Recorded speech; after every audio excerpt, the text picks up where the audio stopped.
Isang crates na naman yung nahakot mo. Siya po yung naghakot ng isang crates na hindi nag-video. Siya po sisihin nyo. Yung mga nag-tatanong sa akin, bakit hindi walang video yun, anong laman. Ayan, isang crates ulit na puro gulay. At yun, sobrang dami na nga pumupunta dito kay Mamang Guard para manghingi ng free food. Iba't ibang grupo na nga talaga ang nakakaalam na may free food si Mamang Guard dito. As in sobrang dami na nila araw-araw. Yung iba pumupunta kahit hindi pa ako tapos mag-prepare ng mga free food.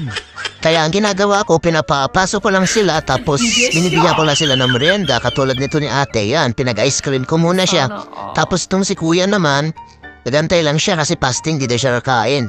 Kung ano lang po yung available ko dito, yun po yung mabibigay ko sa inyo. Halimbawa, meron kami ditong ganito, may papakain ko sa inyo or may bibigay ko sa inyo.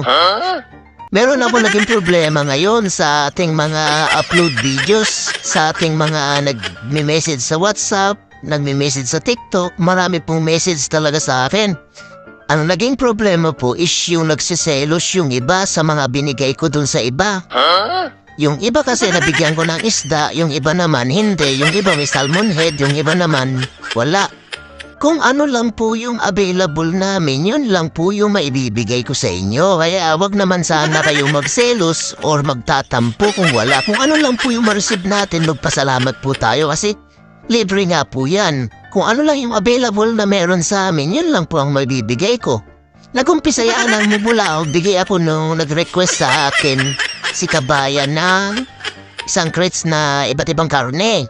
So marami na curious kung ano yung laman ng karne na yon, yung isang crates na yon. Marami nagtatanong sa akin kung anong laman nun. So hindi nakapag-video si kabayan, tapos yung iba naman nakapag-video sila. Kaso ang naging problema naman ay nakikita nila sa mga upload videos ko na may mga salmon tapos sila hindi naka-receive. Tapos ayun, nagtatampo sila bakit daw wala silang salmon, wala silang ganto. Kaya ang gagawin ko na ngayon para wala nang selusan, hindi ko na ipapakita sa video yung mga binamimigay ko. So i-video na lang tayo ng plastic, naka-plastic na lang yung food pack. Hindi na natin ipapa-video yung kabuuan ng mga binibigay para walang silusan. Ang mahalaga sa akin ay nakaka-receive kayo ng pagkain na makakatulong sa inyo. Kasi yun lang naman talaga yung pinaka-main purpose ko kaya ako ginagawa to. Kaya ako pinamimigay ito para makatulong ako sa aking mga kapwa OFW. Alam ko kasi ang pakiramdam pag nagtatrabaho ka sa labas na food allowance mo lang ang babadgetin mo. Sa pamamagitan itong ginagawa ni Mamang Guard, nakakatulong ako kahit paano sa maliit na paraan sa mga simpleng ordinaryong OFW at nakakapagpasaya ako ng tao. Kaya wag na po kayo magseselos-selos. Kayo kung gusto niyo po, magpa-schedule po ulit kayo sa akin at willing po kayong bigyan. Marami na pong nabigyan si Mamang Guard na umulit pa ulit. Marami na, nakatatlo, nakaapat na balik na dito sa akin. Pwede po, basta available po si Mamang Guard, available yung stocks at marami tayong stocks. Wala pong problema kahit magpaulit-ulit kayong punta dito kay Mamang Guard.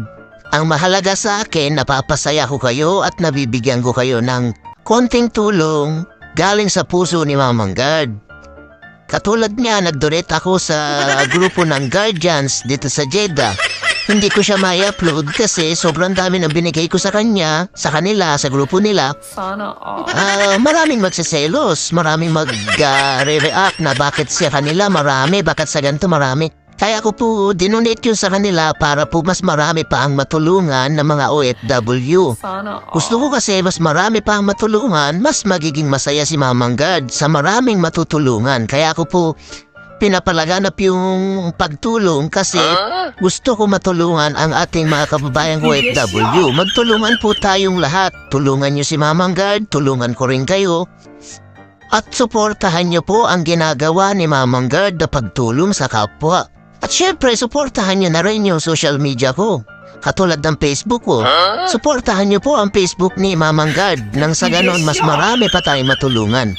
Huwag po kayong mag-alala, hindi po ako magsasawang tumulong sa ating mga kapwa OFW. Maraming salamat. Syukran! Maraming salamat sa binigay ko, Mamang Guard. Malaking tulong ito at saka medyo dumami din namin Ito, sobra. Ang gagawin namin dito sa sobra is gagamitin namin dito sa darating naming event doon sa consulate, which is magpapakain kami. Maraming salamat. From PGBI AEC. Guardians, PGBI. Thank you.